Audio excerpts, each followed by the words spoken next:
వార్తా తుఫాన్ ప్రభావం నెల్లూరుపై స్పష్టంగా కనిపిస్తోంది. నెల్లూరులోని పలు ప్రాంతాల్లో కుండపోత వర్షం కురుస్తోంది. నెల్లూరులో తాజా పరిస్థితి అందించడానికి మా ప్రతినిధి విజయ్ సిద్ధంగా ఉన్నారు. Vijay, over to you. Thank you Pratibha. Vardah తుఫాను ప్రభావంతో ఇవాళ వేకోజాము నుంచి నెల్లూరు జిల్లాలో ఉన్నటువంటి అనేక తీర ప్రాంతాల్లో కూడా భారీ వర్షాలు నమోదవుతూ ఉన్నాయి. అయితే నెల్లూరు పట్టణంలో కూడా ఓ మోస్తరు వర్షం కురుస్తున్నప్పటికీ వేకోజాము నుంచి కూడా ఈదురుగాలులు ఎక్కువ శాతం ఉండడంతో ఒక్కసారిగా అందరూ కూడా భయభ్రాంతులకు గురయ్యేటువంటి పరిస్థితి ఉందని చెప్పుకోవాలి. ప్రస్తుతం ఇది వార్దా తుఫాను తూర్పు బంగాళాఖాతంలో నెల్లూరుకు తూర్పు ఆగ్నేయంగా దాదాపుగా 220 కిలోమీటర్ల దూరంలో ఇది కేంద్రీకృతమైందని చెప్పుకోవాలి. అదేవిధంగా చెన్నైకి తూర్పు ఈశాన్య దిశలో 150 కిలోమీటర్ల దూరంలో కేంద్రీకృతం ఉంది. అయితే ఇది ఎప్పటికప్పుడు కూడా ఈ వార్దా తుఫాను తన గమనాన్ని మార్చుకుంటూ వస్తుందని చెప్పుకోవాలి. కొద్దిసేపటి కిందట ఇవాళ ఉదయం వరకు ఇది చెన్నైకి అవతల వైపు పొన్నేరు ప్రాంతంలో తీరం దాటుతుందని చెప్పి అనుకున్నప్పటికీ లేటెస్ట్ గా వచ్చినటువంటి వెదర్ బులెటిన్ బట్టి ఇది చెన్నై శ్రీహరికోట, నెల్లూరు జిల్లాలో ఉన్నటువంటి శ్రీహరికోట షార్క్ ఉన్నటువంటి శ్రీహరికోట మధ్య, ముఖ్యంగా అంటే ఆంధ్ర తమిళనాడు బోర్డర్ లో ఇది ఇవాళ మధ్యాహ్నం పైన తీరం దాడుతుందని చెప్పి లేటెస్ట్ బులెటిన్ ఇప్పుడే రావడం జరిగింది. దీన్ని బట్టి అటు తమిళనాడులో ఉన్నటువంటి ఉత్తర తమిళనాడుతో పాటు ఏపీలో ఉన్నటువంటి దక్షిణ కోస్తాలో ఉన్నటువంటి పలు జిల్లాల్లో వాళ్ళ మధ్యాహ్నం నుంచి కూడా భారీ నుంచి అతి భారీ వర్షాలు కూడా నమోదవుతాయి.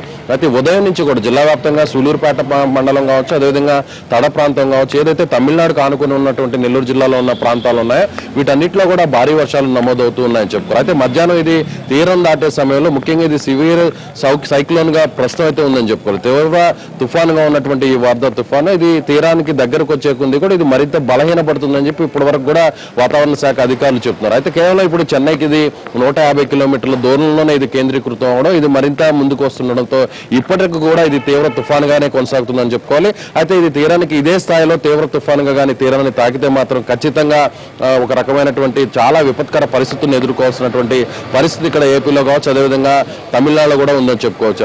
తీవ్ర తుఫానుగా తీరం దాటితే ఖచ్చితంగా 100 నుంచి 110 కిలోమీటర్ల వేగంతో ప్రచండ గాలులు వేయడం జరుగుతుంది.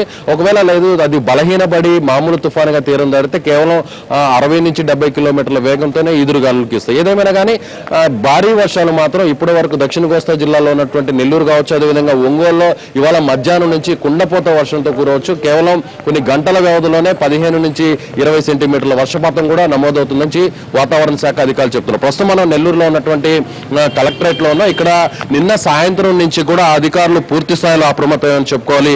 ఎక్కడికక్కడంతా కూడా తీర ప్రాంత మండలాలు దాదాపుగా 11 తీర ప్రాంత మండలాలను కూడా ఇప్పటికే ఐడెంటిఫై చేయడం జరిగింది.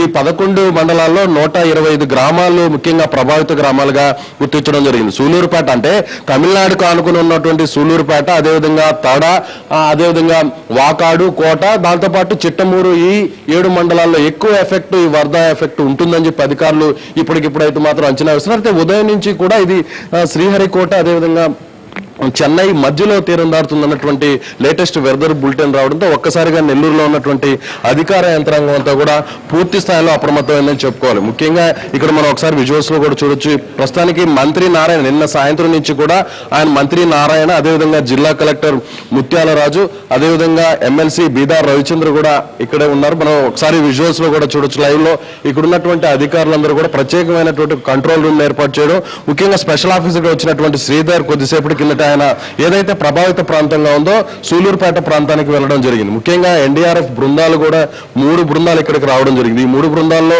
ఆల్రెడీ 2 బృందాలు నిన్న సాయంత్రమే సూలూరుపేట ప్రాంతాన్ని తరలించడం జరిగింది. మరొక బృందాన్ని జిల్లా కేంద్రంలో ఇక్కడ ఏర్పాటు చేయడం జరిగింది. మనం ఇక్కడ ఉన్నటువంటి అధికారులందరితో కూడా ఒకసారి మనం మాట్లాడే ప్రయత్నం కూడా చేద్దాం. ఇక్కడ జిల్లా కలెక్టర్ ముత్యాలరాజుతో పాటు మంత్రి నారాయణ కూడా ఇక్కడ ఉన్నటువంటి పరిస్థితి ఉంది.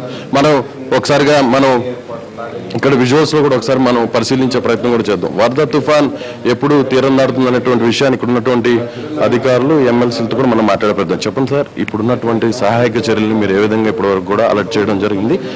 ఎప్పుడు ఇది తీరం దాటే అవకాశం ఉందంటారు? అంటే మధ్యాహ్నం పైన తీరం దాటే అవకాశం ఉందంటున్నారు. ముఖ్యంగా నెల్లూరుకి దక్షిణ వైపు ఉంటుంటే తడమండలం సూలూరుపేట ప్రాంతంలో ఇప్పటికే గాలుల వేగం పెరిగింది. ప్రభుత్వం ఇప్పటికే కలెక్టర్ గారి ఆధ్వర్యంలో అన్ని సహాయక చర్యలు తీసుకున్నాం. సురక్షిత ప్రాంతాలకు తరలించడం కానీ, అదేవిధంగా అక్కడ వారికి కావాల్సినటువంటి ఆహారం, నీరు అన్నీ కూడా అధికారులందరూ కూడా అప్రమత్తంగా ఉన్నారు. అన్ని విషయాల్లో కూడా అధికారులు తగు జాగ్రత్తలు తీసుకుంటున్నారు. అదేవిధంగా జిల్లా కలెక్టర్ ముత్యాల రాజు ఉన్నారు, ఆయనతో కూడా ఒకసారి మనం మాట్లాడతాం. అయితే ఇప్పటికీ దీనికి సంబంధించి కూడా ఎన్డీఆర్ఎఫ్ బృందాలను కూడా తీసుకురావడం జరిగింది.